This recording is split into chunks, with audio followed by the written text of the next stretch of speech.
Greetings, everybody, and welcome back to this episode of Comp Talk. We usually record these or release them on Thursdays. If you're listening to it on Thursday, I hope you're having a great day. So today I want to talk about just a situation we just had in our office here that we've been working on for the last couple of weeks. And it's why everybody should audit the audit. And what I mean by this is agents should sit down with their policyholders or their clients and review annually the information that is being reported to the auditor when it comes to their workers' compensation policies. It is estimated that roughly 70% of these times are wrong.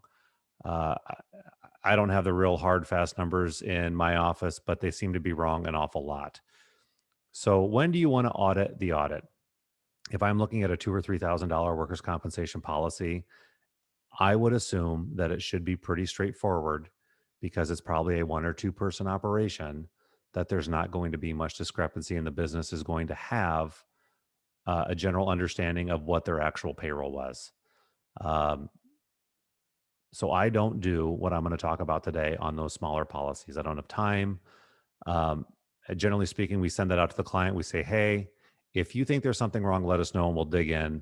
But generally speaking, if you're running $75,000 worth of payroll and it's a one class code company and you reported $75,000 worth of payroll, it's pretty straightforward. Where things get more complex is when you run into organizations with lots of people. In the case of the case study that we're going to talk about here today, we're looking at an operation that has 2 class codes. They have a sales processing center, clerical processing center in the front, and they have a production manufacturing facility in the back. 2 class codes. You're either going to have people that work in the front of the office or you're going to have people that work in the back of the office. Our process when we receive the audit documentation from the carrier, and it's always very vague. It's going to come on the workers' compensation deck sheet. It's going to tell you what the new payroll is, or the new payroll is that was audited, and then on the bottom it will be, here's the new additional charge, or here is the refund. The first thing we do when we get that on our sizable accounts is we dump that into an Excel spreadsheet.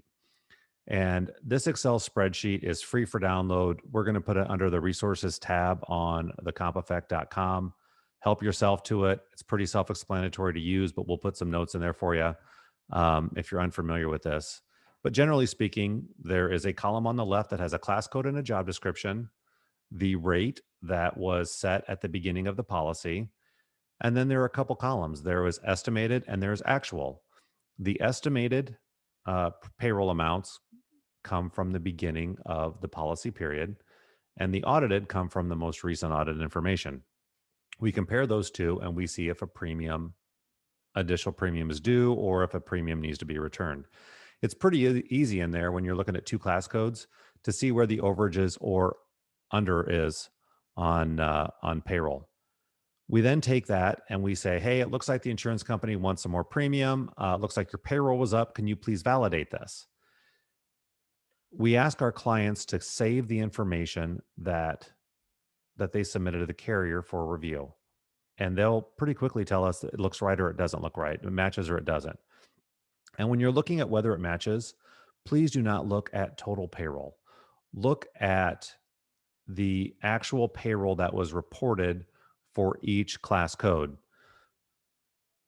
I would recommend that if you're a company, when you do weekly payroll, you assign those people to a specific class code that they're in. So if John Doe works in production, you have the production class code assigned to him. So it becomes very easy when you need to run your payroll report for the auditor. It should all true out and it should calculate in there how much of that was overtime. There becomes a problem when businesses send this to the auditor and the auditor sometimes screws it up. I don't know where it happens, but it happens frequently.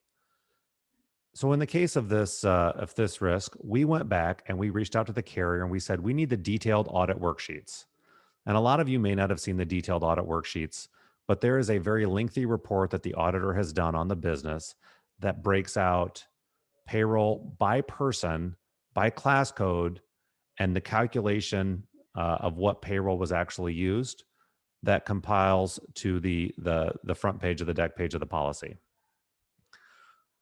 So if you're an insurance agent and you call your carrier and say, hey, I think I need the detailed audit worksheets, you may get some pushback. Some carriers will send them to you just by asking.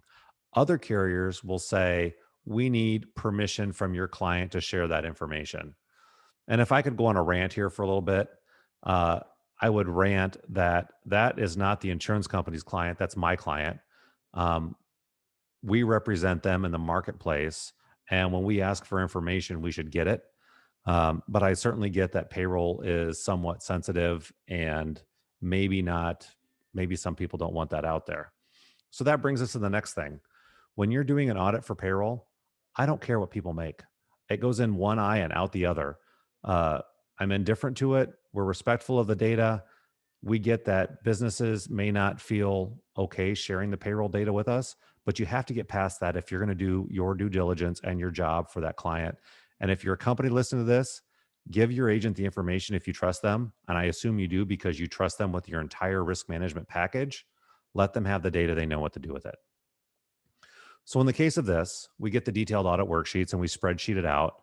We spreadsheet it out by name, by class code. We removed the additional charge um, for the overtime, and it totals up to exactly what the insurance company put on the deck page. So we thought, well, this is weird. So I kick that back to the client and I say, hey, I need you to look at this and tell me what it is that you reported. If your client doesn't want to do this, they can send you the report they sent to the adjuster. In this case, the client's really good with data. And he said, Todd, don't worry about it. I'll go through it and double check it out for you real quick. So we get it back, and there's 8 people on this report that have their payroll. Actually, there were 16 people. There were 8 people in production that had their payroll inflated for no rhyme or reason. It didn't make sense. It wasn't a rounding error. It wasn't a fat finger. The amounts were all over the place. But the payroll for the production was increased. We don't know why.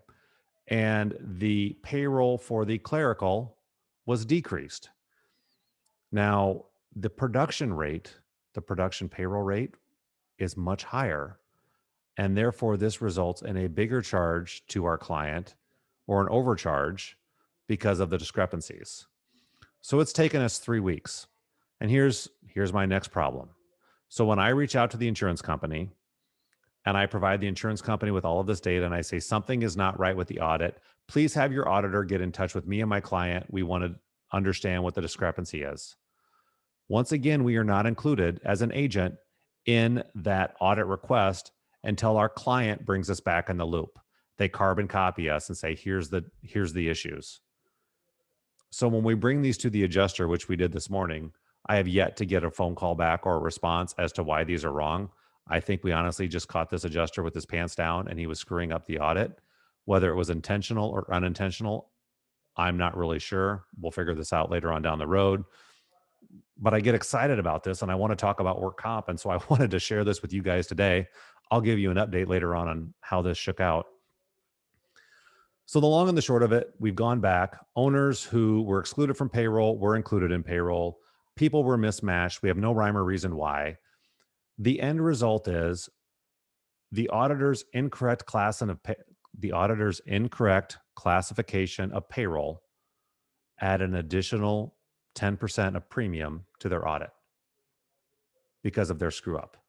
So had we not gone back and done the work and retrieved the audit worksheets, spreadsheeted it out, visited with our client, had them match it up, our client would have been overcharged an additional 10% of their workers' compensation premium. And I'm telling you, people, this happens all the time. And I mean all the time. So if you're paying any kind of substantial amount in workers' compensation premium, go back and audit it. Make sure that what the auditor did was correct. In some cases, it's going to be real easy for you, especially if it's not much payroll. In other cases, it may take a little bit of time because you have, a number of employees with overtime. You need to back out all the numbers and all that stuff. So we're having a good day. We helped our client not overpay the insurance company. Now, I understand that we as agents didn't get commission on that, right? Because if there's an audit that results in a payroll increase or a premium increase, we as agents get compensated on that. That's not the right way to look at this. We have to do the right thing for our client 100% of the time without regard to whether there's financial incentive for us or not. It's frustrating to me that these things happen as much as they do. It's frustrating to me that there are companies across this fine country that make a living out of auditing people's audits and retaining half of the premium, but they do it because it's so rampant. There are so many businesses that are being overcharged, and the only people that are winning in this are the insurance companies. So, businesses, please take the time to audit your audit. Agents, please take the time to help your clients audit the audit. If I can help you out in any way or you have questions, please let me know. This is what I do for a living. We're happy to help people. And don't forget to download our resource at thecompeffect.com. Thanks so much for listening. Have a fantastic day.